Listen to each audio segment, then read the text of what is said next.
Today is Monday, October 28, 2019. Coming up on Roland Martin Unfiltered, the longest-serving African-American in congressional history, Congressman John Conyers of Detroit, has died. We will talk about his life and legacy. Donald Trump gets booed while attending the World Series at the Nationals Park.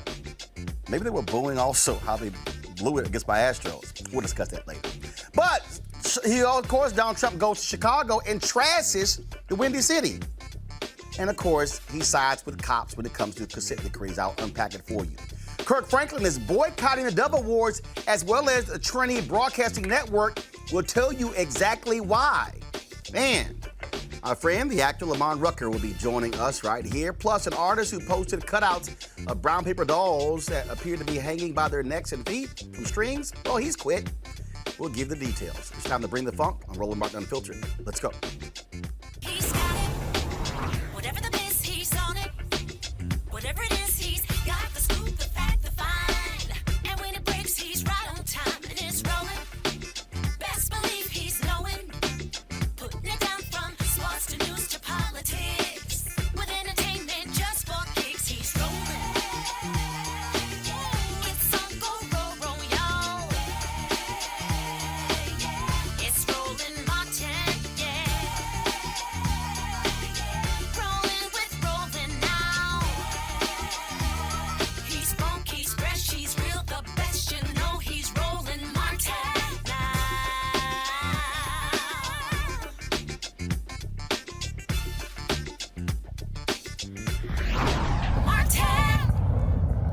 The longest-serving African-American in history in Congress, Congressman John Conyers of Detroit, a founding member of the Congressional Black Caucus and the person who first introduced the Martin Luther King Jr. holiday, has died. A family spokeswoman said that Conyers died in his sleep at his Detroit home of natural causes. Conyers has a rich legacy that should be celebrated. He came to Washington, D.C. as a congressman in 1965 when there were only 6 Black House members.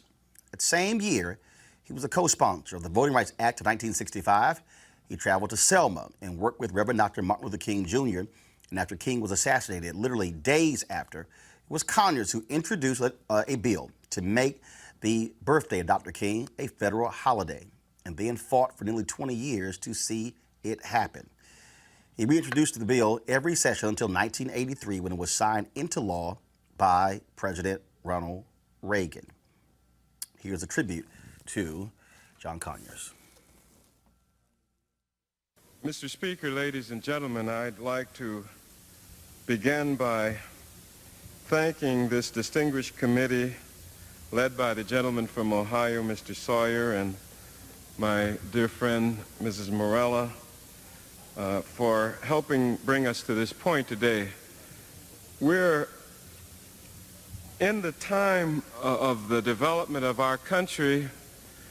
We're in the time of a perhaps more gentle administration where the creation and extension of this holiday commission in remembrance of the memory and works of Martin Luther King Jr. are more important than ever. I'm grateful to the Post Office and Civil Service Committee for moving this legislation forward as swiftly as they have.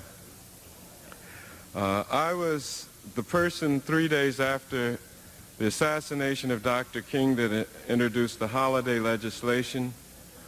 We spent 15 years, but in a way it was worth the wait because, first of all, the support in the House and the Senate for the passage of a holiday for Dr. King was an incredible and important historic statement which I still treasure very much, and I think its value to the nation will grow in importance as time goes on. During that period of time, though, many of my colleagues were waiting to see if the enthusiasm around the momentum for a holiday for Dr. King would subside, and instead it kept growing. And in a way that had a lot to do with the decision of both bodies and the federal legislature to finally grant what I consider the highest award that this government can pass upon any of its citizens, to dedicate a birthday holiday in their memory. As we all know, only one such other person, the founder of this country, has so high an honor accorded to him and to his memory. And so it is of critical importance that we create a commission that continues to promulgate the history, the memory, and the work of Dr. King, particularly in this era and the time in which we live. I'm reminded, ladies and gentlemen, that high school seniors were not born at the time that Dr. King was taken from us. Many of them do not really have anything but television memories and history book memories. They do not remember the poignant and vivid issues of struggle and movement that made us decide, along with most Americans, that this holiday celebration was worthy of this particular American.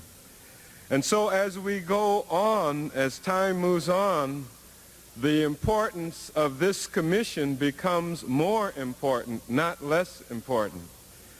Thankfully, there were Americans who came in with startup money to get us moving. I am pleased that we're putting $500,000 into this project annually. I suggest to you it's a very, very tiny amount, but I think it does make a very strong and persuasive statement that we're going to continue the memory of Dr. King now that we have made his memory a part of the American history by recognizing him every year. So I'm pleased. I'm almost as happy as I was the day that the Senate added their blessing to the holiday bill itself. I was there, and it is one of the most important things that I consider myself having contributed to in the legislative process in my career. And so I'm humbled by all of you who have joined in the overwhelming support, and I urge the speedy enactment of this measure. Thank you very much. Conyers was one of 13 black reps to found the Congressional Black Caucus in 1971. President Richard Nixon refused to recognize the group, leading them to boycott the 1971 State of the Union address. He was later discovered to be on Nixon's infamous enemies list.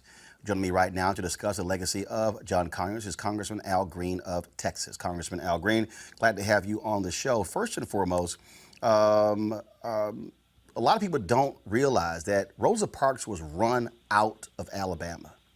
It was John Conyers who hired her when she moved to Detroit, who helped her find a place to live as well. Absolutely. And he was more than an employer. He was a person who extended the hand of friendship at a time of need. And as you indicated, she received a job, but he also helped her to relocate to Detroit. He was a great humanitarian, the kind of person who was looking for someone to serve. He wanted to be of help and did an outstanding job in Congress. I remember when I met him, I was with Mickey Leland. Mickey and I traveled to Florida because there was some unrest there involving the Cuban community. And when we arrived, Mr. Conyers was there, and I've always referred to him as Mr. Conyers, was there, and we met with him. And the three of us stayed in the same hotel room that evening while we were waiting for some other things to develop. He was just a kind and gentle person, but he was a very thoughtful, sage-like person. He had institutional knowledge that was invaluable. He was a chairperson of the Judiciary Committee, as you well know, from 2011 to 2017, and he made a difference in the lives of people who were on that committee. And my hope is that he'll be remembered for his work here in Congress, as well as for his humanitarian spirit that he had. I would add this before you might ask me another question. We don't want to forget H.R. 40, which was the bill that he introduced in 1989 to deal with the whole question of reparations for slavery. At that time, the 40 acres and the mule, which never came to fruition, but he never gave up on it. He persisted with it. And now Jackson Lee from Texas, Sheila Jackson Lee, has taken up the cause. Wonderful person, will be missed, icon, sage, just the kind of person you'd want to live next door to. He was forced to resign because of sexual harassment allegations, and I think it is no shock when you look at how folks are using that to define his legacy. It is very interesting. I'm going to read in a moment a statement from President Bill Clinton as well as Secretary of State Hillary Clinton. There's been no statement from Speaker of the House Nancy Pelosi. I have yet to see a statement from President Barack Obama. What do you make again of, in many ways, the silence? I mean, this was a man who served 53 years in Congress, longest serving African American in history. Do you believe it is fair for folks who want to define Congressman Conyers' tenure based upon why he was forced to resign as opposed to what took place over those 53 years? Let me also add that he was the dean of the House of Representatives. After the demise of Mr. Dingell, Conyers became the dean.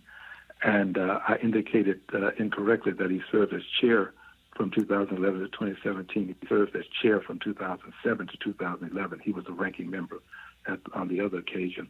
I think that we should not overlook his history and his service. I think that we should do things such as what we will do tonight. That will be an opportunity for us to go to the floor and make our statements about Mr. Conyers. You said we. Who is we? The CBC? The Congressional Black Caucus. Got it. I think we should do it. I think it's important for us to do this.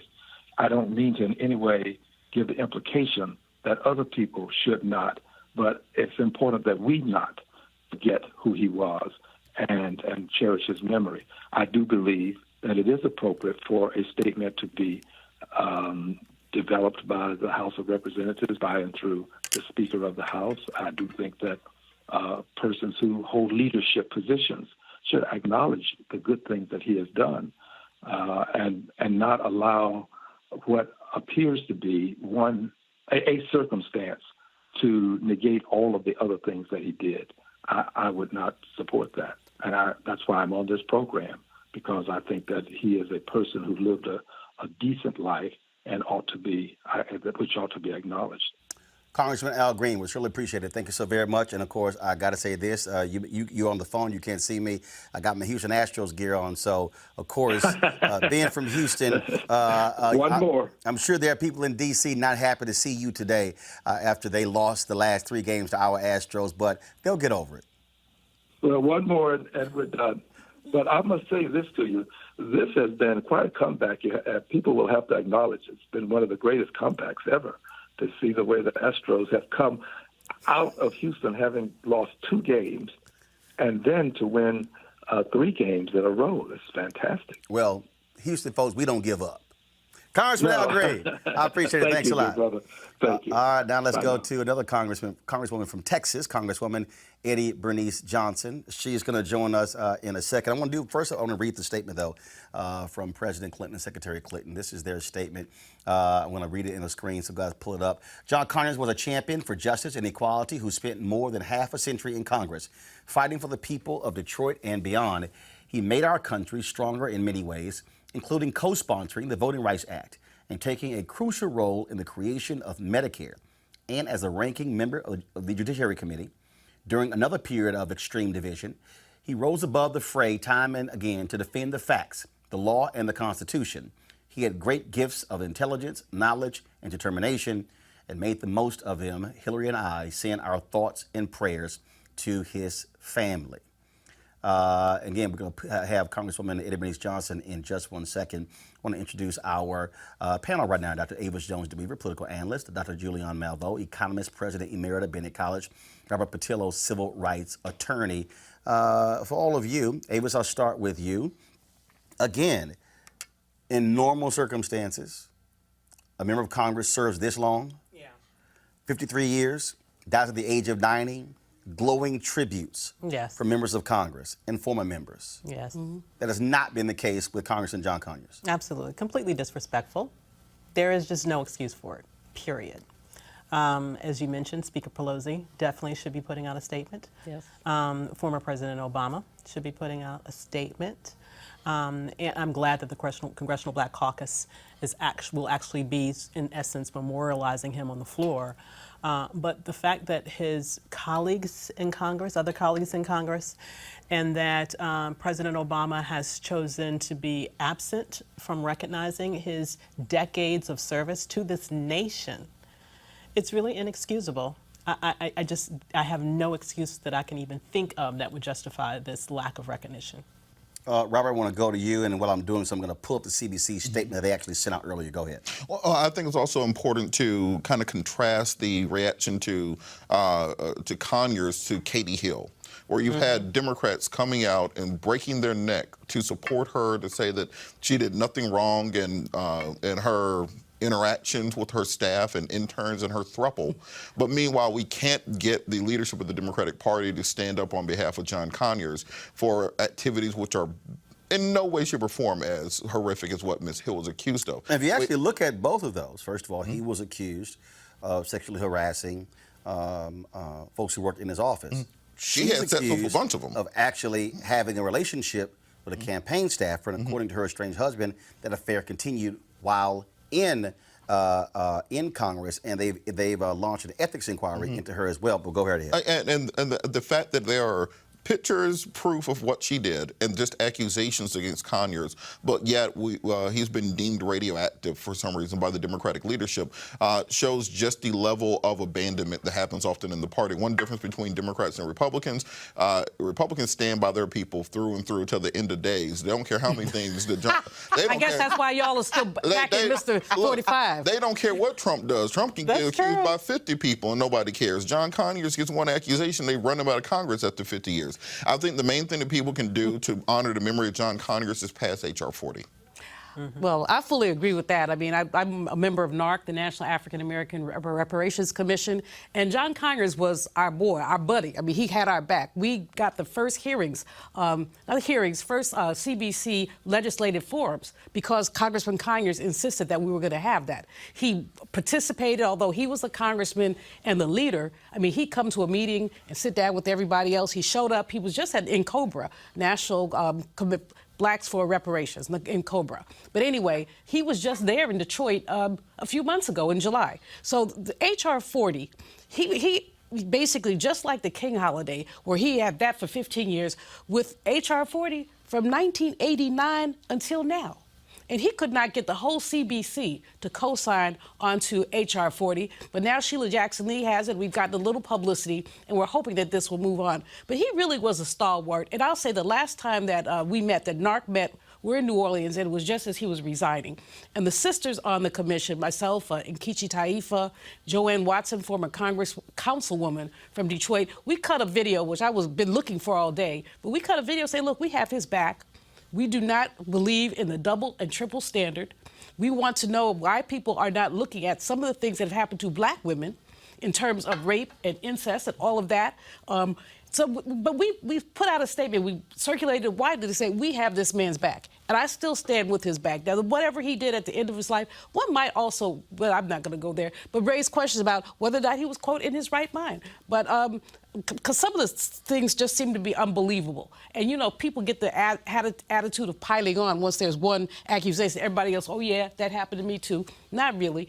One of the women who accused him was actually using his stationery to try to get some probation for her husband. Just saying.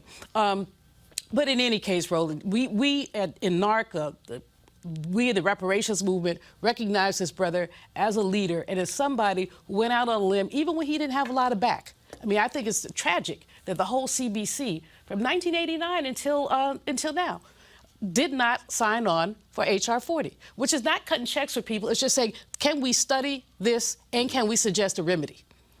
I want to read the actual statement of the CBC. First of all, we had a couple of CBC members who were supposed to join us. They had to go to the floor to vote. And so we're going to be paying tribute to Congressman Conyers between now and his funeral. So we will certainly be having more CBC members on. Here's a statement the CBC issued. The Congressional Black Caucus mourns the loss of one of its founding members, the longest-serving African-American in Congress and the former dean of the House. Congressman John Conyers, a son of Detroit and champion of civil rights. Mr. Conyers lived a life dedicated to serving the community in which he was raised. He leaves a legacy of more than 5 decades of systematic change that continues to transform our country for the better to this day. Congressman Conyers was a veteran and a soldier in the civil rights movement. After serving in the Michigan National Guard and the United States Army, he turned his efforts to voting rights and participated in the 1963 voter registration effort in Selma, Alabama. He was first elected to the House of Representatives in 1964 with the endorsement of Dr. Martin Luther King Jr. and immediately tapped Rosa Parks to serve by his side. Congressman Conyers quickly became a trailblazer for liberal issues that eventually became mainstream. Just 4 days after the assassination of Dr. King, Congressman Conyers introduced a bill to create a federal holiday in his honor and reintroduced the bill every year for 15 years until it was signed into law. Mr. Conyers continued his pursuit of voting rights in Congress as a lead co-sponsor of the Voting Rights Act of 1965. Mr. Conyers was an ardent opponent of the death penalty and fought for police brutality oversight. Now a major issue in the Democratic presidential debates, Mr. Conyers was the first to introduce the expanded and improved Medicare for All Act, legislation to establish a government-sponsored single-payer health care option to control costs. Mr. Conyers also championed the issues of reparations by introducing a bill to establish a commission to study the issue of slavery and race relations in America, which he fought for consideration every year. His fight for justice extended to international issues as well. Mr. Conyers was an early leader in the anti-Vietnam War movement, in addition to the anti-Iraq War movement.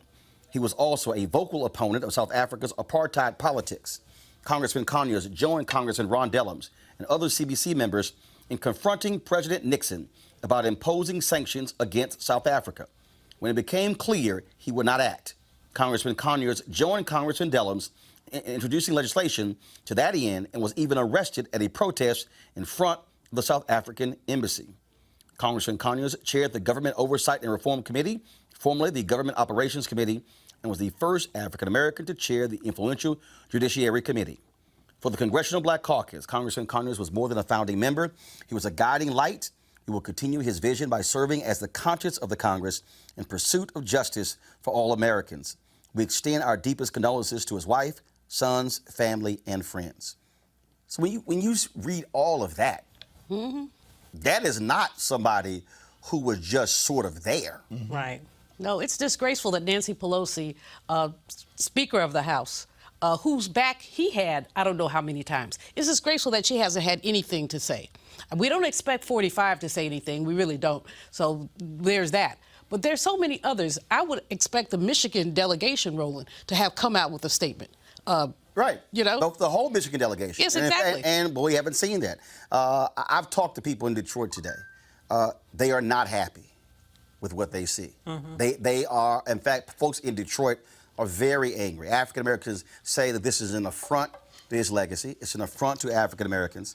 Wendell Anthony, of course, who is the president of the Detroit branch of the NAACP, put out a lengthy statement as well. Some of the stuff that we covered, but I want to go ahead and say this here.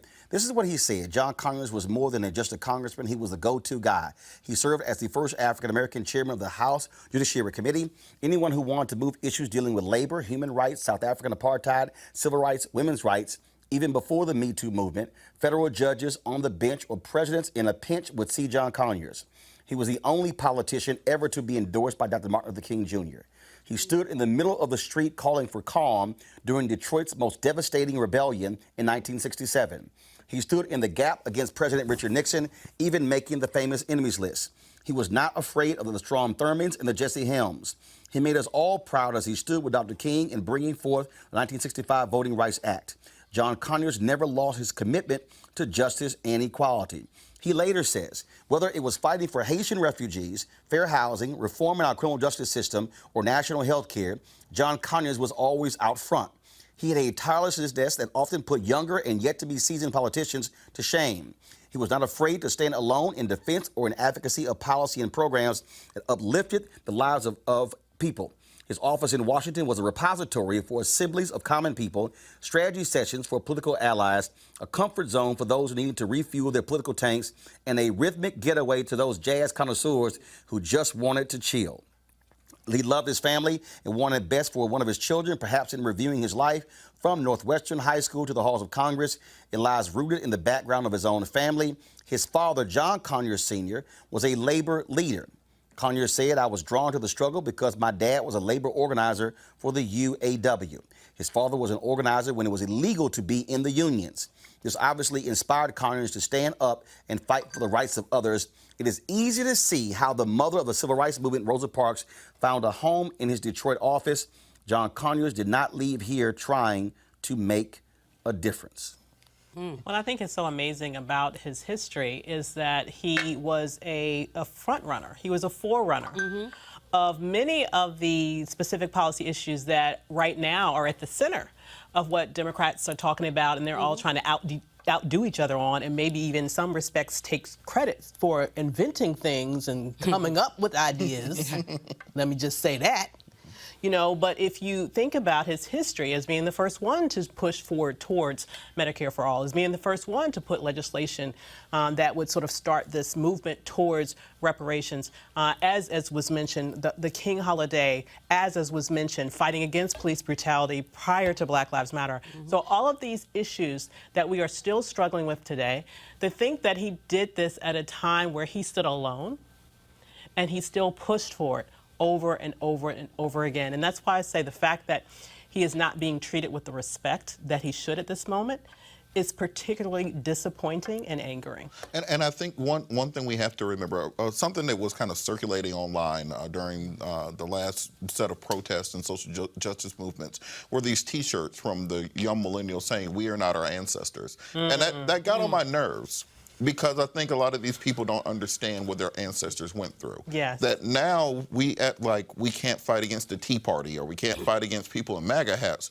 When John Conyers got into office, there were active Klansmen in the Congress, active Klansmen in the Senate, not hide behind closed door Klansmen, but I am a member of the Ku Klux Klan and also a United States Senator secondly. And he still was pushing for the issues that we're still fighting for today. And so to not give him the credit that he deserves, to not put his name up in the rafters, to not allow him to have the same honors of other people who've achieved nowhere near what he's achieved, I think that is part of the issue and part of the reason why it's so important to honor our elders. You know, Roland, H.R. 57 was the legislation that he introduced to make jazz a national treasure. He was, you know, he played an instrument, but he loved some jazz, and you know, because of him, there was always a jazz forum at the CBC. But that's something, I mean, so many folks get so serious and they're not looking at the cultural aspects of what we do. And so even though he was a very serious man, was very focused, he also knew how to basically smell the roses, enjoy the jazz. There was a club in D.C., it's closed now, called H.R. 57, which was basically named after the legislation. And they have not been able to stay open. But it was a really great club. And I always think about him in the context of jazz because sometimes when you heard him speak, you could hear the jazz in his voice. You see him moving, you know, from one subject to the other, almost like sampling. And so, you know, I cherish those memories and cherish the fact that we had the opportunity, many of us, not to know him as a legislator, but really as a buddy, as a friend, as someone you could break some bread with. Well, I'll tell you what, folks, I always enjoyed messing with Congressman John Conyers. He was a member of Kappa Alpha Psi. Sometimes he would have his red jacket on, and trust me, every time we would see each other, it was always an Alpha Kappa battle. But it was always great to see him. I'll be perusing my archives for some photos, be sharing with them later this week. And so again, it was always great to see him. I gave a speech, actually gave us several speeches in Detroit, and he would always make it a point to show up at those speeches. And so he was indeed someone who cared about the issues, was very, very quick to also praise the next generation and to encourage them as well. And so we, of course, certainly appreciate all that he meant. As I said here on Roland Martin Unfiltered, we're going to pay tribute to Congressman Conyers every single day up until his funeral because he certainly deserved it. Got to go to a break. When we come back, we'll talk this weekend. Criminal Justice Reform Forum took place at Benedict College. Woo! Things got a little hot. Senator Kamala Harris turn that joint upside down? We'll explain and talk to one of the co-chairs of this bipartisan criminal justice reform center. Let's find out from her what the hell happened at Benedict College. You're watching Roland Martin Unfiltered. Back in a moment. You want to check out Roland Martin Unfiltered? YouTube.com/Roland S. Martin. And subscribe to our YouTube channel. There's only one daily digital show out here that keeps it black and keep it real. It's Roland Martin Unfiltered. See that name right there? Roland Martin Unfiltered. Like, share, and subscribe to our YouTube channel. That's youtube.com/Roland S. Martin. And don't forget to turn on your notifications so when we go live, you'll know it. All right, family, it's almost time. The holiday season is my favorite time of the year. And whether you celebrate Thanksgiving, Ramadan, Christmas, Kwanzaa, or New Year's, this is when you think about spending time with the people you love most. This is also the time to count your blessings and support those less fortunate and look at how you can have an impact on their lives. Well, I have the perfect opportunity for you to be a holiday hero and have a major impact on other families. Now, here's the deal. Right now, hundreds of thousands of Americans are sitting in jail without being convicted of a crime. Why? Because they lack the financial resources to pay their bail. Now, think about it. If you are arrested for any minor offense, you'll be taken directly to jail. And if you don't have bail money, whether it's a few hundred or a few $1,000s, you will stay there until a court date is scheduled. That could be days, weeks, or even months. Now, America's bail system is broken and has created a two-tier system of justice, one for the rich and another for the poor. Folks, freedom should be free. And that's why the Ebony Foundation has partnered with the Bail Project and is sponsoring the Home of the Holiday campaign. Now, with your help, the goal is to bail out 1,000 people by New Year's Day. Now, a donation from you today can change someone's life tomorrow. And this is critical because people of color represent upwards of 90% of the jail population across the country. Now, when folks stay in jail, 90% of the people with misdemeanors end up pleading guilty because they want to get out of jail. However, when bail was paid, 50% of the cases were dismissed, and less than 2% received a jail sentence. Sometimes justice needs just us. To join the fight to be a holiday hero, you can donate $25, $50 or more to help the Ebony Foundation bring our brothers and sisters home by the holiday. To donate, go to homebytheholiday.com. That's homebytheholiday.com. Please support them down. All right, y'all. Let's talk about, Lord have mercy, Donald Trump. I'm going to get to the boos in a second that took place at the World Series. But first off, y'all, on Friday, that was this weekend, there was a forum that took place on the campus of Benedict College in Columbia, South Carolina. It was the 2020 Bipartisan Justice Center. The whole goal was to talk about criminal justice reform. It was a presidential forum. 10 Democratic candidates were invited. Then Donald Trump also was invited. But things begin to change because Trump goes there and he doesn't take questions. He gives a speech. Then he gets awarded by the 2020 Justice Center, which ticked off a whole lot of people. They're trying to figure out what in the hell is going on. Senator Kamala Harris, she lit it up by saying, I ain't showing up. And then Steve Benjamin, the mayor of Columbia, said, I will organize an event for her on the campus to allow all students and others to attend. And then when she protested, it caused the original sponsor to pull out, and Benedict College took over the forum. What in the world went on? I said, well, one of the co-chairs is Tashara Jones. She is the treasurer in St. Louis. She's also the Democratic co-chair for the 2020 Bipartisan Justice Committee. Tashara, glad to have you here. First and foremost, I'm trying to understand, okay, so was Donald Trump supposed to come there, speak, and take questions? Because this morning when I talked to the president of Benedict College, she said that was the original plan, but then the White House declared Friday an official White House event, which changed everything. What happened? So Dr. Rosalynn Artis is definitely correct. The White House changed it to an official White House event, which means that then they took over everything, who could be in the room, and everything. So once they changed it, it was out of our hands. All right, so why were they allowed to change it? Why didn't your group say, no, you are a declared candidate, these are the original rules, this is how we're going to proceed, and either you could accept those rules or not? Well, I'm not trying to throw any of my cohorts under the bus, but I wasn't involved in the discussions to arrange his visit. Hold up. You're the co-chair. But I am we have a Democratic co-chair, right, and we have a Republican co-chair. and so I think of those as caucuses, right? So my responsibility was to make sure that we could get as many Democratic candidates there. Okay, but if this is a bipartisan, again, I don't understand how y'all work, but if this is a bipartisan effort, I would think that both sides are sitting at the table going over the plans, going over who gets there. So, for instance, I was told that Governor Weld, Joe Walsh, and Mark Sanford were invited. Well, they've been saying on social media no one contacted them, and they were trying to get invited. Can you answer that? I cannot, because again, all I was responsible for was the Democratic side. As the Democratic co-chair, I was in conversation with the campaigns that I could get in touch with to see if they wanted to come, to send them letters of invitation, to confirm the details, to confirm, to pass them off, to make sure, what part of the schedule, which day they were on, because we split them up between Saturday and Sunday. And that was my responsibility. So who handled the Republican stuff? So as far as I know, our Republican members handled the Republican side. So that's our founder, Ashley Bell. He's a Republican. And I know that he was in close contact with the administration to try to see if the president was going to come. But here's the problem. Why was Ashley Bell even involved? Because Ashley Bell works for the administration. Well, you're going to have to ask those questions to Ashley Bell. And I can't speak for, the whens or the whys or the whats, but what I can say is that we made history this weekend.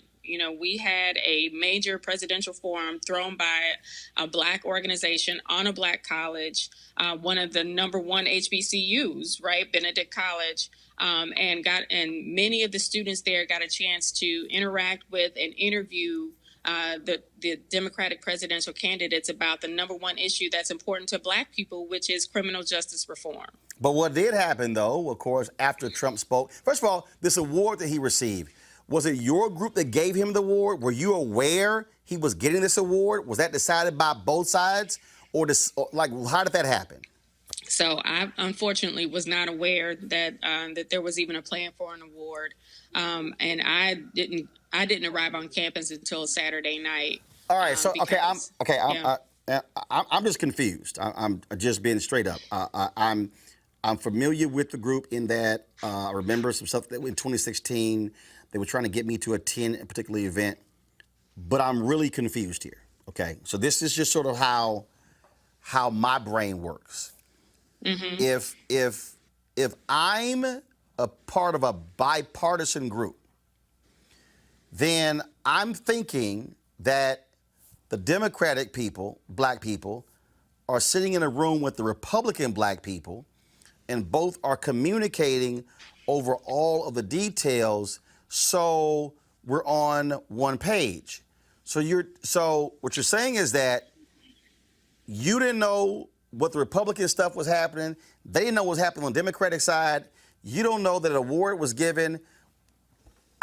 So is that how business is done on everything in this group? No, Roland, and you're right.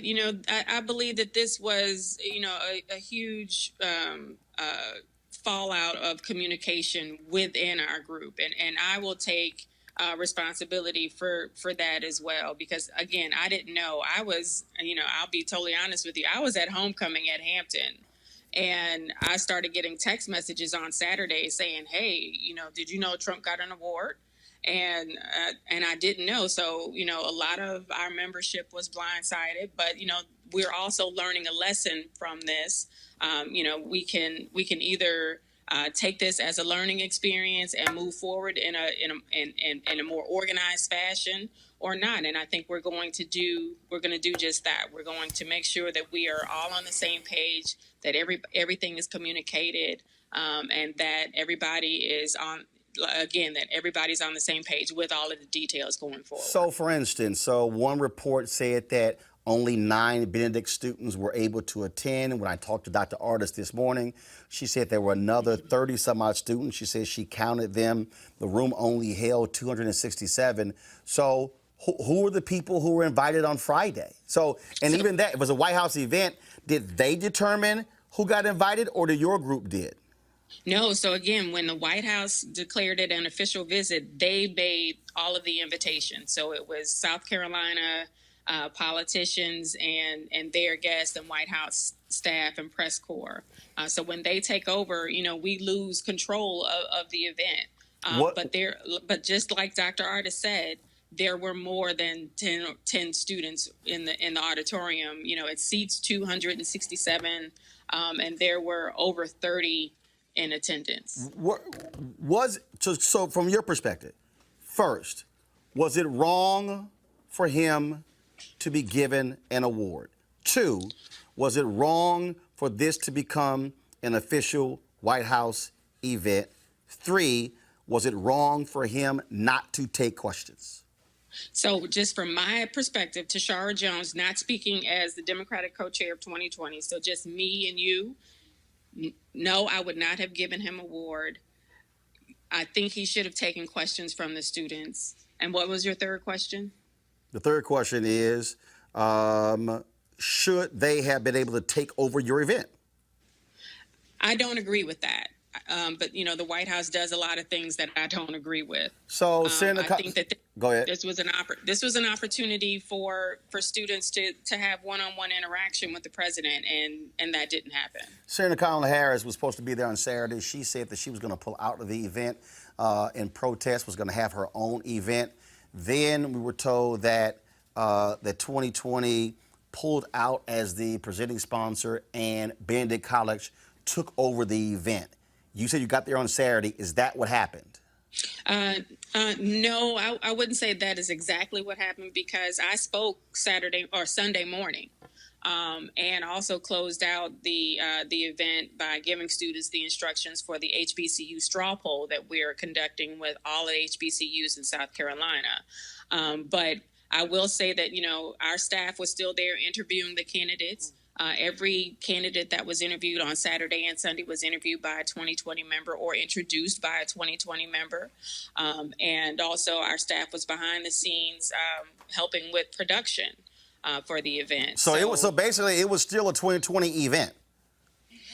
In conjunction with Benedict College. I want to make sure that Benedict College gets its due. Their staff and faculty and students really showed up and made this event a success.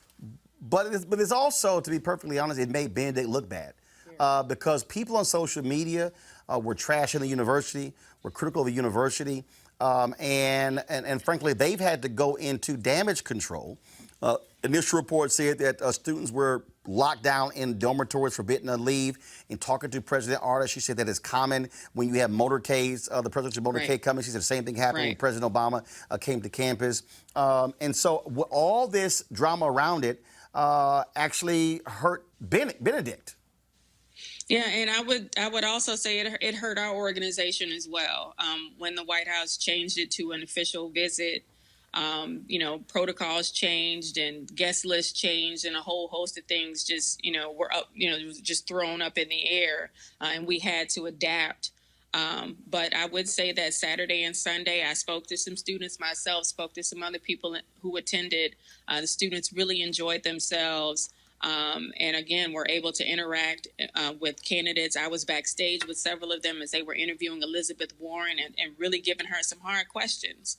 So I don't think that would have, we have to have these conversations about criminal justice reform, and why not on a HBCU campus, because it affects our kids more than anybody else. All right, then. I would love to connect with the Republican co-chair, to have them on this show to explain what took place. I think they have some answering to do, and they need to do so and talk directly to black people, because this was positioned as a black organization, a group of black Democrats and Republicans talking about criminal justice reform, and frankly, that got overshadowed as a result of what took place here. It did, and that's unfortunate, but I also think that, we want people to remember that, again, we made history by having this important discussion with 10 candidates and a sitting president on the campus of an HBCU. And one of those 10 candidates may well be our next sitting president. So they hopefully will remember this visit, the time that they spent with the students of one of the top universities in the HBCU network. All right, Tashara Jones, we certainly appreciate it. Thank you so very much. Thank you. Good to see you. Thank you. I want to go to our panel here. Bottom line is, the Democratic side, people in this group here, they got screwed. They did. And I just don't understand how you have a bipartisan organization that don't do stuff in a bipartisan way. No, it's like two different organizations under one umbrella dealing with parallel tracks. Benedict College got played. What you had on Friday was a Trump rally on an HBCU campus. They flew in Republicans from across the country. This Ashley person, Ashley Bell, yeah. again, who used to be a Democrat, flipped to Republican. Ashley worked for the administration. So he's a founder of the group, but he was a Democrat. But he works for the administration. Why in the hell is he involved in the planning of this event when he worked for one of the declared candidates? So, basically, again, it's regrettable that the college got played because it's always good to see people on an HBCU campus. But this was a Trump rally on an HBCU campus. And he did not And that's what he wanted. He wanted the photo op. And Walter Kimbrough, the president of Dillard, he tweeted, he said, I won't call this a Trump visit to an HBCU unless he took questions from HBCU students. And he wouldn't take questions. Students were sequestered. They were told to either go home for the weekend or stay in their dormitories. True, whatever, there's a motorcade, there is some security. But young people their First Amendment rights were shut down. Many of them want to protest. They were not able to do that. They were told that if they did anything, they would be subject to disciplinary action. Now, back in my day in the 70s, all you had to do was tell me I was going to get disciplinary action, and I'm like, okay, it's on. But young people these days are a lot more cautious, and obviously your parents are not sending you to school to get kicked out. But this was horrible, Roland. I was so disappointed and just repulsed by the way that man used black people. Avis, so now we know the reports that the sponsor pulled out was a lie. Yeah, well, here's the thing. What happened here was that the Trump employee, who is the co-founder of this organization, colluded with the people in the White House to provide this photo opportunity for him at an HBCU where he could give them this award. And I'm told two people were for the White House were involved, Ashley Bell and Jerron Smith. The same Jerron Smith who went on Don Lemon's show on CNN Friday night defending what took place, I'm told, by Republicans and Democrats, that they were heavily involved in the planning of this entire event. Well, were the candidates, were folks on the other campaigns, were they heavily involved? That they flipped this whole thing. It was supposed on Friday. It was supposed to be a speech and a Q&A. They turn it to a White House event knowing full well they take everything over. Absolutely. This was not, she found out about it at the last minute. But let me tell you, this was not a last minute decision. Nope. Okay? It took time. You don't move the president in a last minute decision. There's an advanced teams that are involved. Exactly. This was planned from the beginning, and she got played, and I don't understand how she can trust them moving forward to do anything with them moving forward. I don't even understand how they have an organization. I mean, it's supposed to be a bipartisan organization. Republicans over here, Democrats over here. You're not talking. But Avis, the other thing is, I mean, President Roz Artis has been very defensive, and either she got played or she colluded. No, I don't think she was in on it. I don't think she colluded. Here's what I think happened. And again, in talking to her today, I think what happened here was an organization that says, we want to hold this event on your campus. Okay, great. Just like ABC had the debate on the campus of TSU. They come to you and say, it's going to be bipartisan. We're inviting Republicans and Democrats. As the organization, you put the event on. Benedict says, no problem. We'll avail ourselves to it. We're in a state where it's going to be crucial to black voters in South Carolina. And all of a sudden, internal politics, where they don't know what in the hell is going on here, where the Republicans are like, yo, guess what? We can flip this thing, and we'll get the photo op of Trump coming to HBCU, and we'll call this thing a White House event. And guess what? No question. It's game on. Yeah. Then, of course, all of a sudden, Senator Kamala Harris blows this thing up, says, I ain't coming. And then, according to Artis, the rules were changed. She said that initially the Democratic candidates agreed to have remarks and then a Q&A. After what Trump did on Friday, she said to me this morning on the Tom Jordan Morning Show, she said that they gave the candidates options. Do you want to solely give a speech and no questions, or do you want to stick to do the original rules, question and Q&A? They all chose comments, and then also Q&A. But the problem, which I think Harris is right, Trump should have had to answer questions. Absolutely. He should have had to answer questions because he touts the First Step Act. But by asking questions, they would have been able to ask him about why is it that you are against police consent decrees? Why are you using federal prisons? Why are you sitting here on one hand talking about I'm touting first criminal justice reform, but over here contributing to mass incarceration? Never getting to ask any questions because now it's a White House event. That was the game. Benedict got played. Yeah. And this is why the message to any HBCU moving forward is you should be involved in every step of the way, all the planning, and you know what all the rules are, and you say, unless these things happen, no candidate will be able to step foot on this campus to avoid the photo op and getting played. Absolutely. But you know, one of the things I was going to say super quickly, this was advertised as a candidate forum. A presidential forum. Exactly. He was not supposed to. It was not characterized that he would come there, Trump, give a speech. He was supposed to be a forum participant, right, just like the rest of them. The other thing, though, Abe, but guess what? But again, you talked about other Republicans didn't get invited, right? Which says Ashley Bell, Jerron Smith, and to all the Republicans in this 2020, did y'all collude to keep the other Republicans out? Absolutely, and of course they did. But the other thing, Avis, you said earlier, you don't move a president around. It's not last minute. No. So I do believe. I mean, Benedict College has a security force. They have people who do logistics. This was not a surprise. Now remember, he was still coming. So first of all, the logistics side, he was still coming.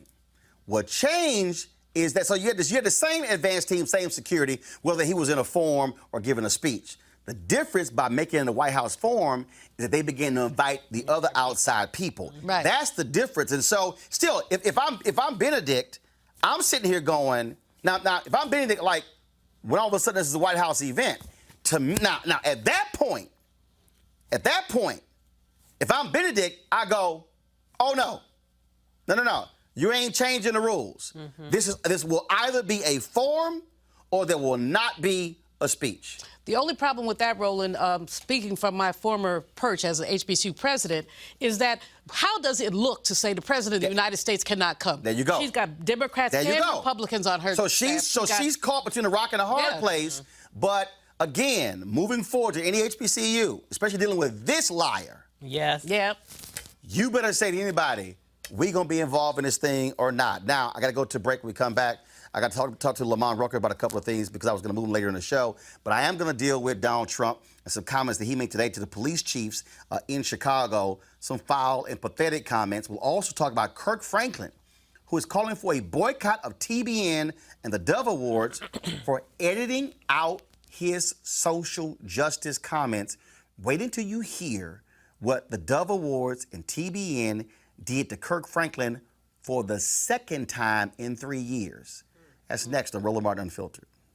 You want to support Roland Martin Unfiltered? Be sure to join our Bring the Funk fan club. Every dollar that you give to us supports our daily digital show. There's only one daily digital show out here that keeps it black and keep it real as Roland Martin Unfiltered. Support the Roland Martin Unfiltered daily digital show by going to RolandMartinUnfiltered.com. Our goal is to get 20,000 of our fans contributing $50 each for the whole year. You can make this possible. RolandMartinUnfiltered.com.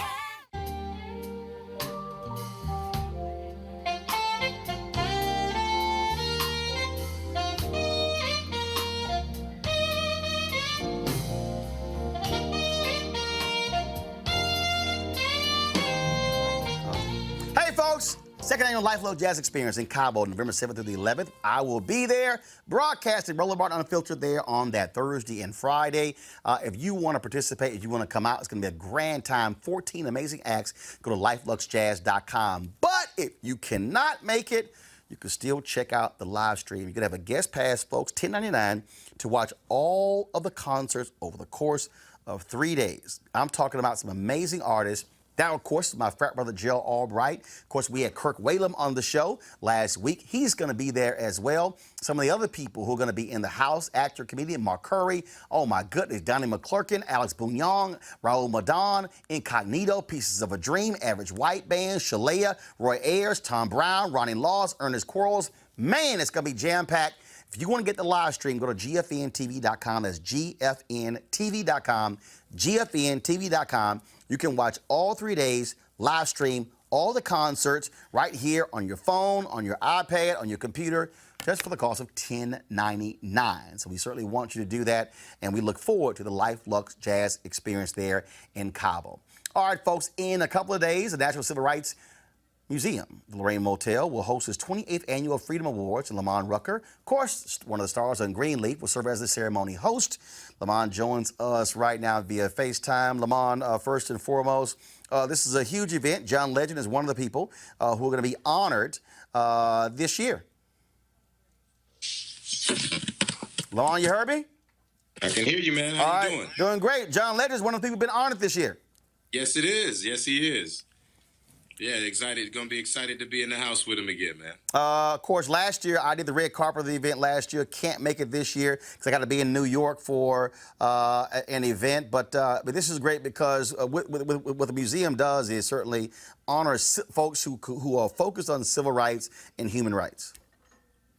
Absolutely. So it's always an honor to be not just back in Memphis, but in particular to do anything that advocates for the National Civil Rights Museum. So this is my second opportunity over the last several years to represent for them and to come on board as the master of ceremonies. And so we've got a great group of honorees, and in addition to John Legend. So looking forward to a great event, and like I said, honored as always to be here in Memphis and to be the master of ceremonies. Well, a lot of people don't realize people think of this museum as being a Memphis museum, but it's the actual National Civil Rights Museum. That's right, and it brings people in not just from across the country, from all over the world.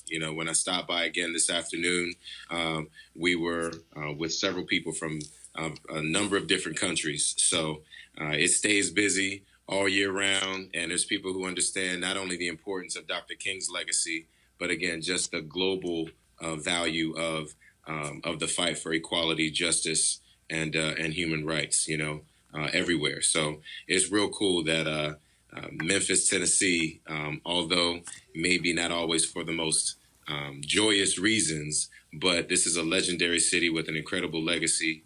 And although Dr. King spent his, final moments here, it's actually been a source of inspiration for people all over the globe. So it's incredible to turn something that might be sour into something that resonates everywhere. All right, then. Well, Lamont, we look forward to it. And last year, we streamed, the ceremony took place, but over the weekend, we actually streamed the whole ceremony, and we look forward to doing it again on Roland Martin Unfiltered. So good luck with it. Tell everybody at the museum I said hello, and hopefully I'll see them in 2020. You got it. All right. Always good to talk to you, brother. All right, brother. Thank you so very, very much. Thanks a lot. My man. All right, folks. Got to go to a quick break. When we come back, we'll talk about crazy Trump in Chicago, trash in the city. He said it was worse than Afghanistan. So how easy was it for your ass to fly in and out? This is Roland Martin Unfiltered. You want to check out Roland Martin Unfiltered? YouTube.com/Roland S. Martin. Subscribe to our YouTube channel. There's only one daily digital show out here that keeps it black and keep it real. It's Roland Martin Unfiltered. See that name right there? Roland Martin Unfiltered. Like, share, and subscribe to our YouTube channel. That's youtube.com/Roland S. Martin. And don't forget to turn on your notifications so when we go live, you'll know it.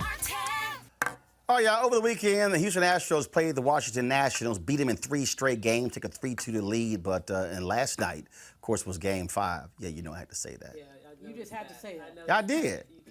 That's why it's not mandatory, Roland. I know. That's why I wore the Astros World Series. Be a gracious winner. That's why I wore the Astros replica ring. Zoom in on that, please. Yeah, I know. Good. Henry's a Nationals fan, but he's a bandwagon one because he didn't see any gear now. See, Henry only wears National stuff when they're winning. They're losing. So this here is the floating, Roland. Yeah, this here is the that's the furthest it goes in.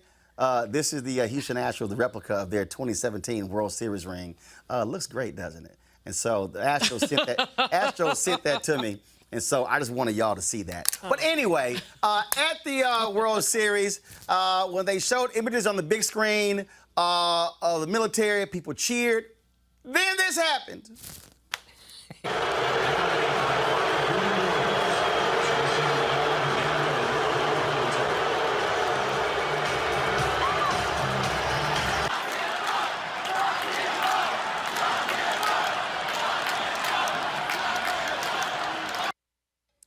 Well, seems that Mika and Joe over at MSNBC were none too happy with that, saying that was just not right, how they're being treated, the respect for the office of the president, including Democratic Senator Chris Coons said the same thing. And I keep saying, I'm sorry, the day he decides to respect the office is when I will respect the office again. I said that in 2017 on ABC This Week, saying I will not call him president because he doesn't act like a president, and he acts like a petulant, narcissistic child.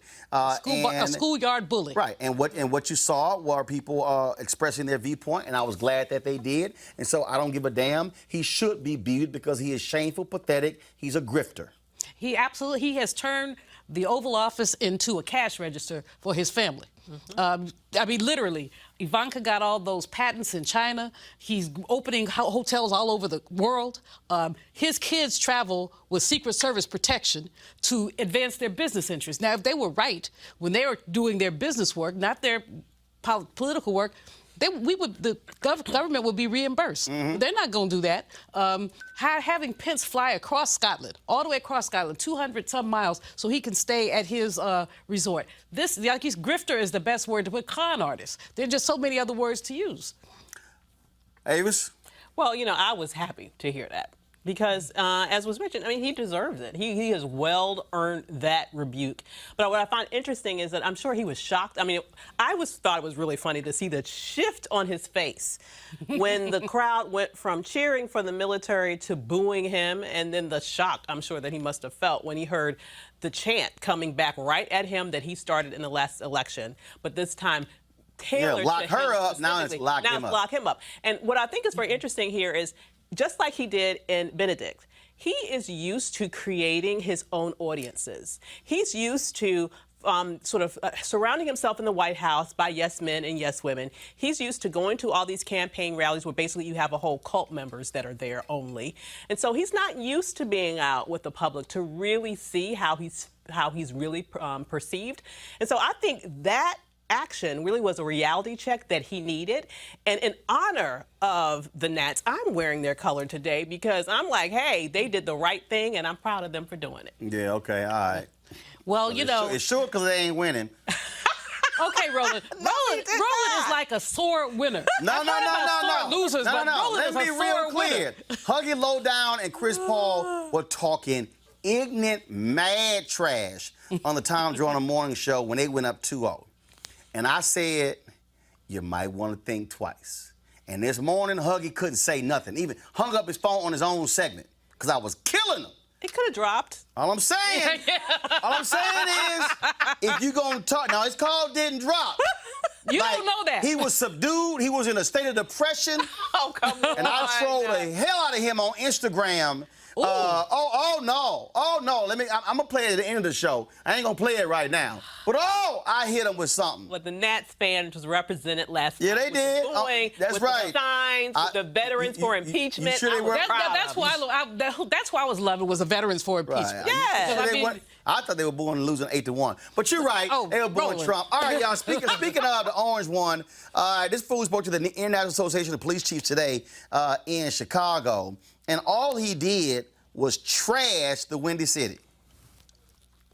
But there is one person that's not here today. We're in Chicago. I said, where is he? I want to talk to him. In fact, more than anyone else, this person should be here because maybe he could learn something.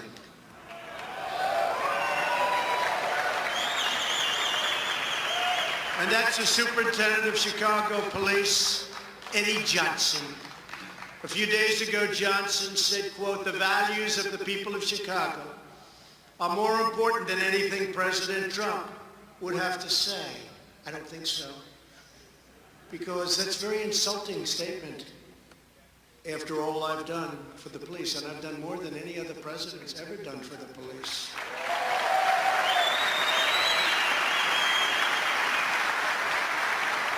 Over 100 years we can prove it, but probably from the beginning. And here's a man that could not bother to show up for a meeting of police chiefs, most respected people in the country, in his hometown, and with the President of the United States.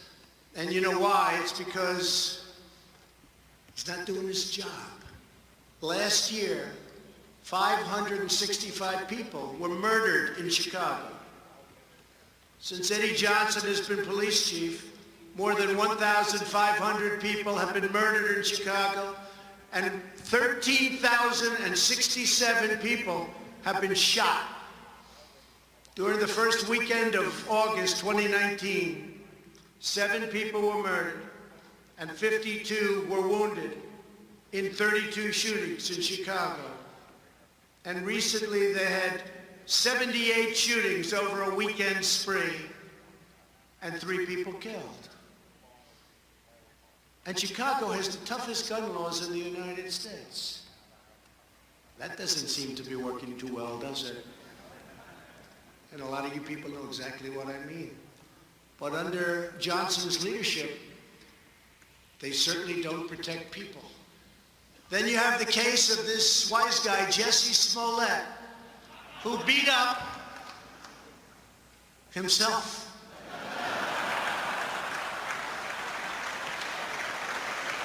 And he said MAGA country did it, MAGA country. Okay? He said MAGA, that's a hate crime. That's a hate crime. And it's a scam. It's a real big scam, just like the impeachment of your president is a scam.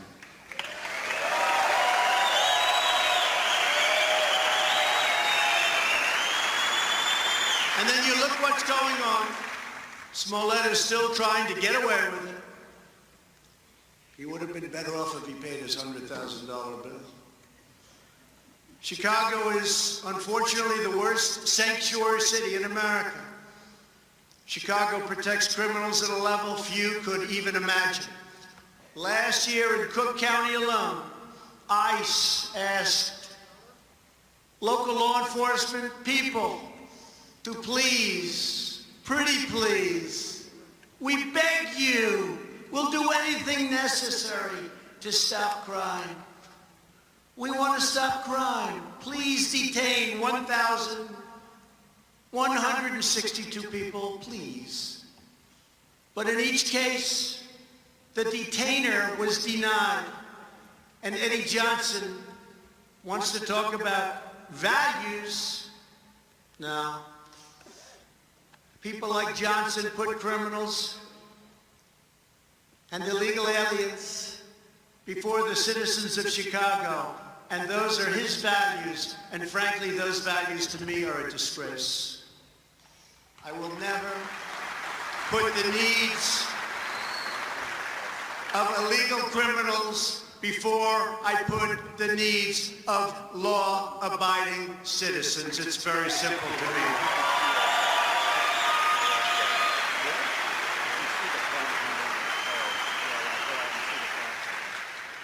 So when Eddie Johnson and many other people from lots of other regions and areas support sanctuary cities, it's really, in my opinion, a betrayal of their oath to the Shield and a violation of his duty to serve and to protect the courageous police officers of Chicago. And I know some of them, and they're the most incredible people.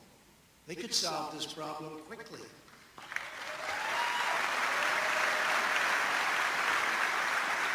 It's embarrassing to us as a nation. All over the world, they're talking about Chicago. Afghanistan is a safe place by comparison.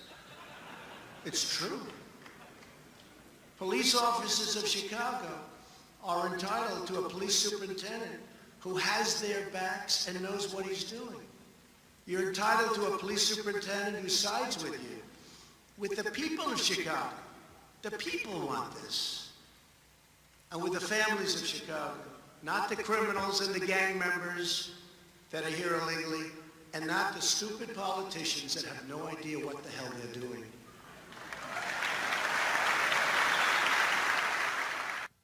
Now, Donald Trump also spoke about consent decrees. Here's what he said.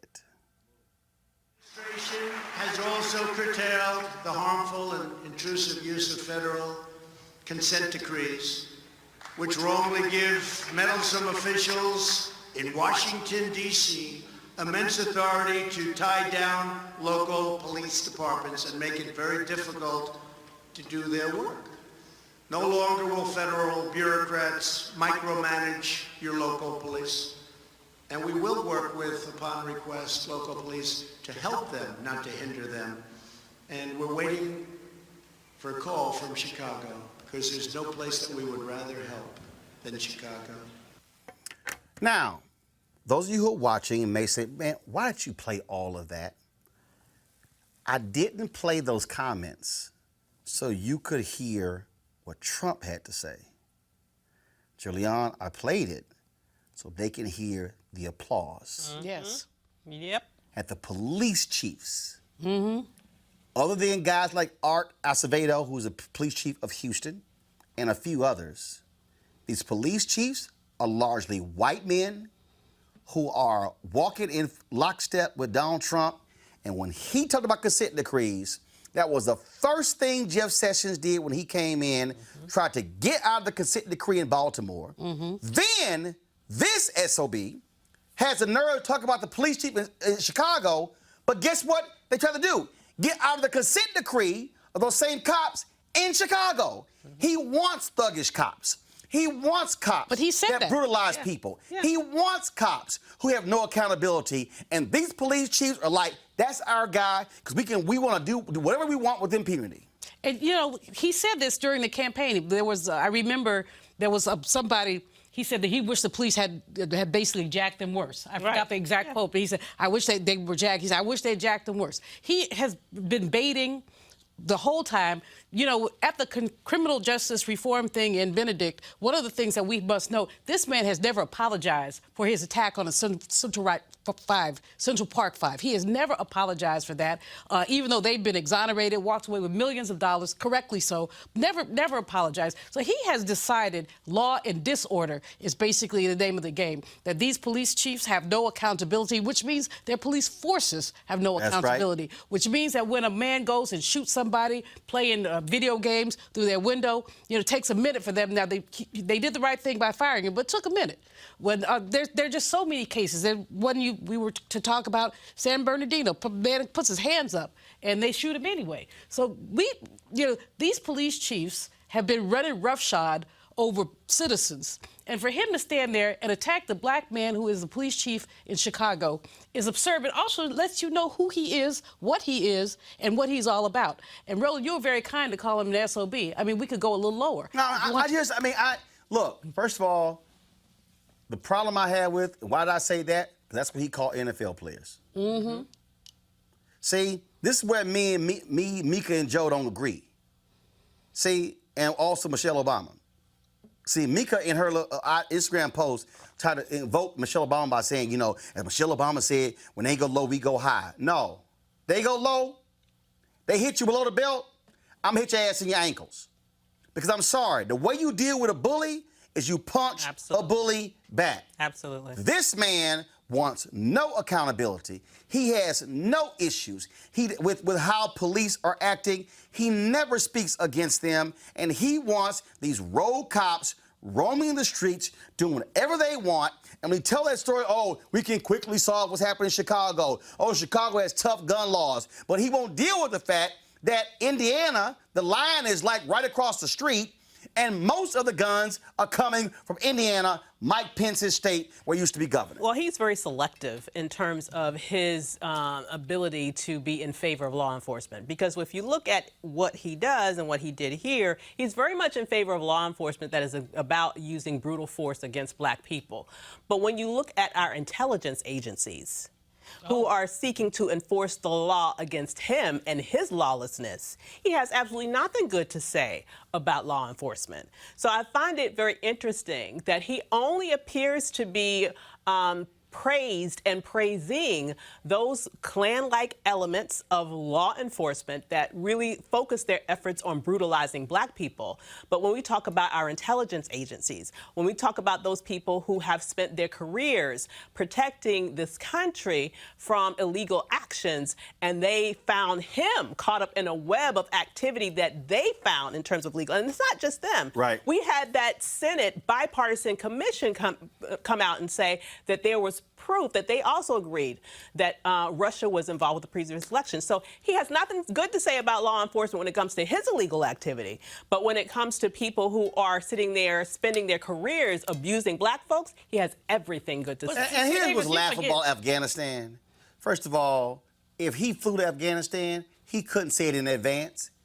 It would have to be, it would be radio silence, kept quiet, out of fear of the terrorists knowing. Mr. But everybody knew he was flying into Chicago. Absolutely. So to sit here and act as, oh, Chicago is Afghanistan is not as bad as Chicago. Mr. Bone Spurs does not have the guts to go to Afghanistan. So let's just be very or any place else where there's danger. I mean, if you look at basically his record before he became president, he was a wuss and a punk, basically, and he's still a wuss and a punk. Like when he skipped out on that rally in Chicago when the bros showed up. But you know, the thing about this, Roland, he has adhered to his assertion that he could shoot somebody on Fifth Avenue and get away with it. Now what we know is that he can meddle with the Ukraine and ask for quid pro quo and get away with it, that he can meddle basically closing aspects of federal agencies and get away with it, that he can defy Congress and get away with it, that they can subpoena people and he tells them don't show up. So he basically, and let's be clear about what this is about. Republicans have given him a pass. They've said they know what the law is. They give him a pass. No, they're not giving him a pass. They've said, no, we're going to give you the pass. Well, I believe they are getting, I believe they're all getting help from foreign actors, not just Donald Trump. I believe that the Russians and perhaps other foreign countries are and we saw proof. The Ukrainians that were just arrested, you had several Republican congressmen and the governor of Florida come out and say, we need to give money back that they just gave us. So they are buying off the entire GOP. What we're seeing right now is someone who is incapable of playing fair. He only knows how to win if he can tilt the situation. And that's exactly what he's trying to do now with the election. And that's exactly why he is at every given chance berating law enforcement that is investigating him, because he knows that he doesn't have control over that situation and he knows that he is involved with illegal activity. All right, y'all. All right, I'm going to go to a quick break. When I come back, I know I'm going long today, but man, we just had way too much stuff. This is about to blow y'all away. Gospel star Kirk Franklin is boycotting the Trinity Broadcasting Network, the largest Christian broadcast network in the world, as well as the Dove Awards. I'm explain next and why we're going to join them. You're watching Roland Martin Unfiltered. You want to support Roland Martin Unfiltered? Be sure to join our Bring the Funk fan club. Every dollar that you give to us supports our daily digital show. There's only one daily digital show out here that keeps it black and keep it real as Roland Martin Unfiltered. Support the Roland Martin Unfiltered daily digital show by going to RolandMartinUnfiltered.com. Our goal is to get 20,000 of our fans contributing $50 each for the whole year. You can make this possible. RolandMartinUnfiltered.com. All right, now many of us know Kirk Franklin as one of the top gospel artists in history. Folks, not somebody who's very controversial in terms of a brother who focuses on his music, but my man from Fort Worth, Texas, is not happy. Y'all, he posted this today on his Instagram account. Folks were blown away by what he had to say. And if you want to understand how white Christians feel about social justice that impacts black people, listen to what they did to Kirk Franklin. Today, I feel like quitting. I am heartbroken that I even have to share this with you. In 2016, I was blessed to win an award for Best Gospel Artist at the Dove Awards. Many of you may not know the Dove Awards in comparison are the Christian Grammys, like the Stellar Awards or the Gospel Grammys. For so long, the terms Christian and gospel for many are code words for white and black, which history may teach us was a setup for this unfortunate place we find ourselves in today. During that award speech, I felt the responsibility as a Christian and a man of color to address the civil unrest at that time that was plaguing our country, with the killings of Philando Castile and Walter Scott, just to name a few, by white police officers. And at the same time, the horrific killings of 5 Dallas police officers by an African American. I called upon the audience to join me in remembering that as Christians, when we say nothing, we're saying something. After a standing ovation, we prayed and stood in unity for all the families affected by those tragedies. We all felt that moment that there was a shift in the climate of our separate worlds. Unfortunately, when that speech aired on the Christian network TBN, that part of my speech was edited out.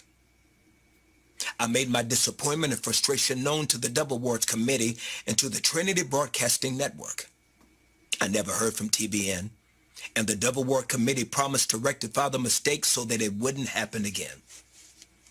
In 2019, history repeated itself.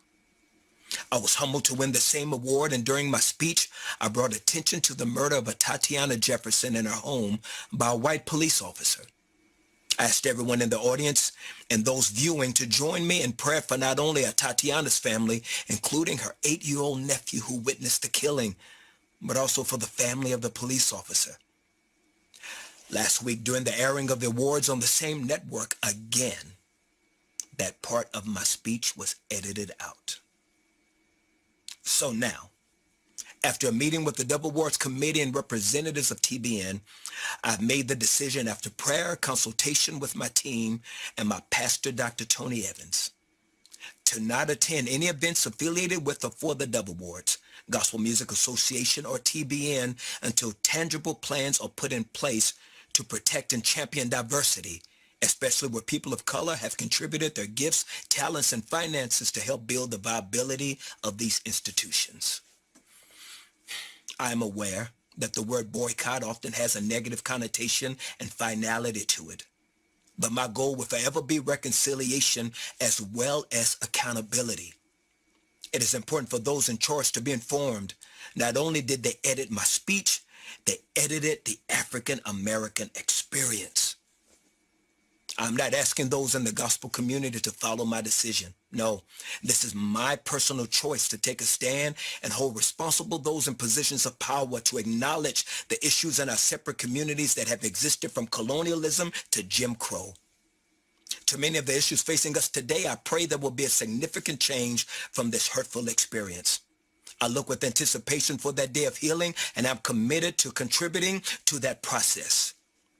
In the end, we will not remember the words of our enemies, but the silence of our friends. And I know Kirk Franklin is saying it's just him, but I dare say any black preacher, any black evangelist, and any black artist who goes on TBN should tell them, I will never come on again until you apologize to Kirk Franklin, until you fix this and remedy what took place. He should not be standing alone. This is pathetic. The fact that a Christian man who is from Fort Worth, Texas, spoke about the shooting death of Tatiana Jefferson. Today is the day of rage. People all across the country are highlighting her case. And they have the audacity to cut it out. You know why? Because at the Dove Awards and TBN, they are white, conservative evangelicals who are more in line with Donald Trump and these MAGA people who don't want to criticize these white police officers who don't want to speak against police brutality, who love talking about their being pro-life, but say nothing about the life of Artiana Jefferson, nothing about the life of Rekia Boyd, nothing about the life of Aiyana Jones, and numerous other African Americans who are killed. They say nothing. Mm-hmm. And then have the audacity to edit the man's comments out?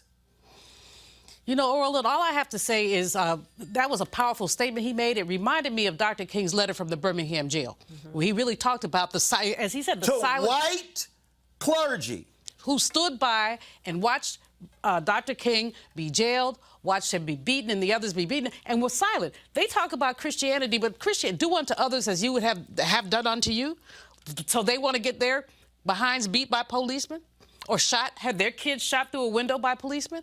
You know, that what you do for the least of these, you do for me? I mean, these people are not Christian. They basically wrap themselves around a Bible, or wrap a Bible around themselves, and sin. Everything they do is a sin, because basically they are attacking life. As you said, life. You can't say you're pro-life and watch people be shot. Right. Yeah.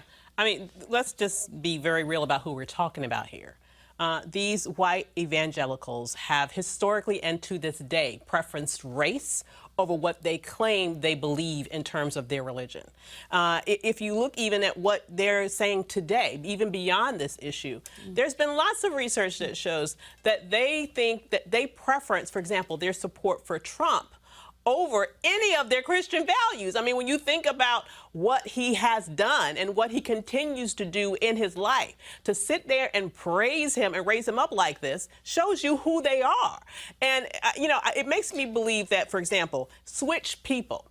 I believe that if Kanye West had been there, spouting his ridiculousness, what he had to say would not have been edited at all. No, not at all. But because you have an artist who has a black consciousness, who is willing and brave enough to talk about a black experience, that is not something that they want to allow in that lily white space. And so when you look at the history of evangelicalism and how they specifically pushed out black people, this to me is quite in line with who they are. And just like the brilliant Dr. Maya Angelou said, when someone shows you who they are, believe them the first time. But you know, people in the black Christian community who've been on this network, who've been to these, they need to follow. Who are currently on the network. They need to follow Kirk Franklin, because basically what they have become for these people is a profit center. Absolutely. They are a profit center, and they're being played, if they believe that these people care about them, they are being exploited, but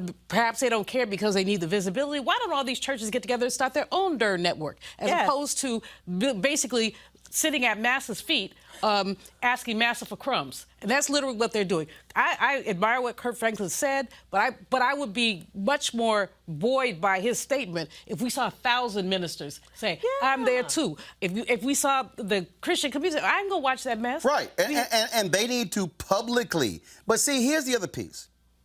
Not just black preachers. Go to my iPad. I'm looking here. These are featured programs on TBN. I dare say that Beth Moore should say, until you apologize to Kirk Franklin and change, pull my program. Joyce Myers, same thing. Pull my program. I'm looking on here, Bishop T.D. Jakes, pull my program. I see something down here called C.C. Winans, Let Them Fall in Love. C.C., pull your program. Charles Stanley, pull your program. We know Franklin Graham ain't gonna pull a damn thing because he don't care about black folks. But I'm saying Dr. Tony Evans of Dallas, pull your program from them. Ed Young out of Houston, we know you ain't gonna do nothing because you had that foul crap you had to say about, of course, Roy Moore supporting him in Alabama. We know you're not gonna say nothing at Second Baptist Church in Houston. Oh yeah, you didn't think I know that, huh? Yeah, let's see who else is on here. Greg Lowry, pull your program. We know Mike Huckabee ain't gonna do a damn thing because he agrees with that crap. But I'm reading some of these folks here who have shows on TBN. John Gray, pull your program from there. Joel Osteen, pull your program from there as well. Kenneth Copeland, all you care about is money, so we know you ain't pulling jack. So you want to keep getting that money.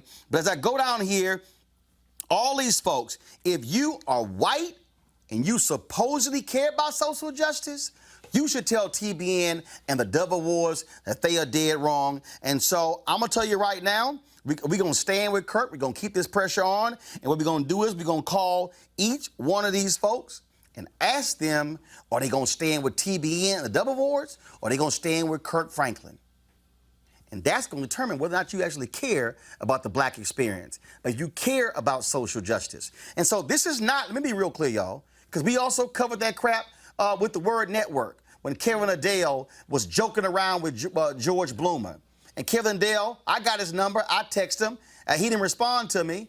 But the fact of the matter is this here. Same thing. We call you out, Kevin Adele, at the Word Network, and the black preachers on the Word Network who are still silent should be saying something to him by saying, until you apologize to George Bloomer for your actions as well.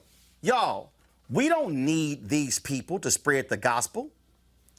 We don't need to be on TBN and the Word Network. We sure as hell gonna hold them accountable.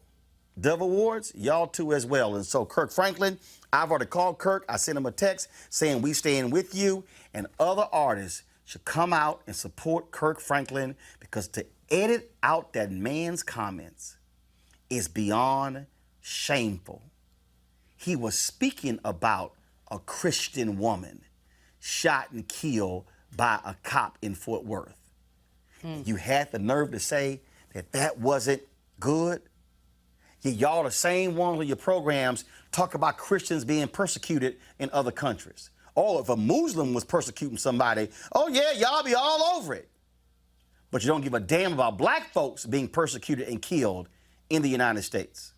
Kirk is right, they're wrong, and we're going to hold them accountable. All right, folks, we certainly appreciate it. Thank you so very much. I know we went long, but that's what we do. Tomorrow I'll be broadcasting from Indianapolis, where Stewart Speakers, they have their annual event, the State of Black America Conversation. I look forward to moderating that conversation. And so Indianapolis, I will see you tomorrow. And then, of course, when that program is over, we'll get out of there real quick, so I can go watch my Astros beat the Nationals in Game 6 taking place at Houston's Minute Maid Park. Please. And so, look, y'all had a nice run, but it's about to come to an end, Avis. Roland, you it's don't about know to come that. to an end. You don't know that. You better pray, okay? Because him up. you better pray. And, yeah. And because of what happened in the last 3 games, trust me, you'll never see Henry wearing a Nationals hat. He a bandwagoner. See, he jump on when they winning. Boy, but he's scared like a cockroach when the lights come on when they lose. Roland, all right, y'all. You're wrong. I ain't wrong. In fact, I was going to show this. Hold on one second. No. I was going to show this here. Let me go ahead and, do I have it on this phone right here? I got to go ahead and show y'all this here. Because, see, last night, I'm going to show y'all the short version. Because, you know, Huggy Lowdown was talking a whole lot of trash. And when I say a whole lot of trash, I mean a whole lot of trash on Tom Joyner last week. And so I had to do something special for Huggy. You know what? I'm just going to play it from this phone right here. Let me go ahead and play it. And so last night I was watching a game, and I said, you know what? I ought to go ahead and do something special for my man Huggy. And so, y'all, I put this together for my boy. Play it, please.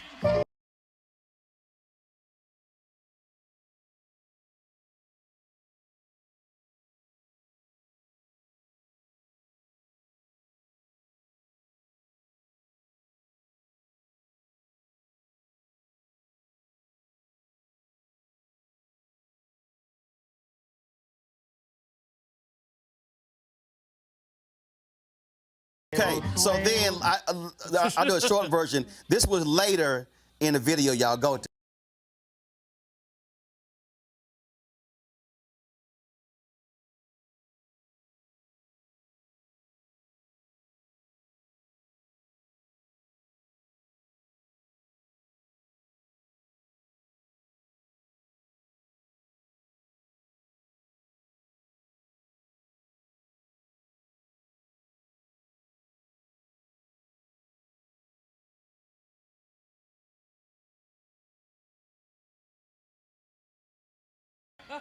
Huggy, Chris, Mignon Clyburn, Doug Sloan, Tom Joyner, all you Nationals fans, don't mess with Texas.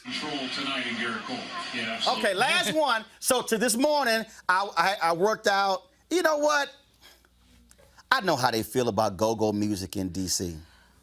So Huggy Lowdown, this also for you. Y'all got the audio?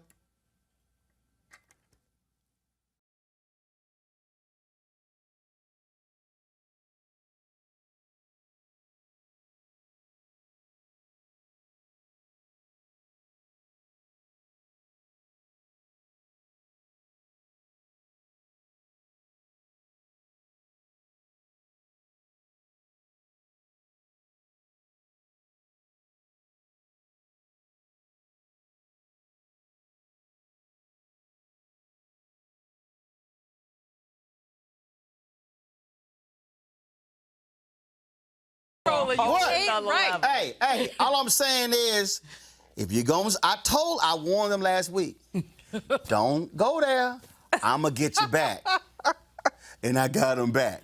Game 6 tomorrow night in Houston. Y'all better win now. I got to go. Yeah, It don't matter. you talk 'Cause so guess much- what? They can't troll that good. No, I tell you what. They can't troll that good. You talked a whole lot of Dookie today. They can't troll that You have good. talked a whole lot of They Dookie. can't troll You better that good. pray that they win, 'cause I'm good. otherwise we I gonna got get the you. socks. I got the sock. We good. It's all good. All right, I got to go. Holla!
You want to check out Roland Martin Unfiltered? YouTube.com/Roland S. Martin. And subscribe to our YouTube channel. There's only one daily digital show out here that keeps it black and keep it real. It's Roland Martin Unfiltered. See that name right there? Roland Martin Unfiltered. Like, share, and subscribe to our YouTube channel. That's YouTube.com/Roland S. Martin. And don't forget to turn on your notifications so when we go live, you'll know it. Hey everybody, this is your man Fred Hammond, and you're watching Roland Martin, my man, Unfiltered. Hi, this is Essence Atkins, and you're watching Roland Martin Unfiltered.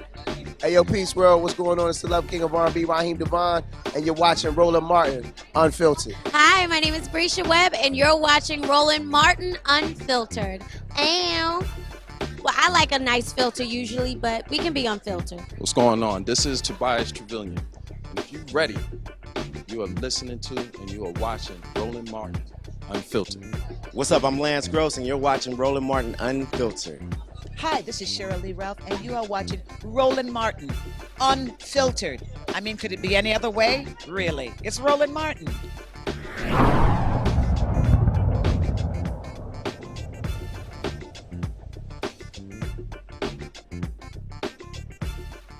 You want to support Roland Martin Unfiltered? Be sure to join our Bring the Funk fan club. Every dollar that you give to us supports our daily digital show. There's only one daily digital show out here that keeps it black and keep it real as Roland Martin Unfiltered. Support the Roland Martin Unfiltered daily digital show by going to RolandMartinUnfiltered.com. Our goal is to get 20,000 of our fans contributing $50 each for the whole year. You can make this possible. RolandMartinUnfiltered.com. Hey fam, want to check out Roland Martin Unfiltered, the blackest show on all of digital, cable, and broadcast. Check out our audio podcast. There's only one daily digital show out here that keeps it black and keep it real. It's Roland Martin Unfiltered. Press play.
Unfiltered.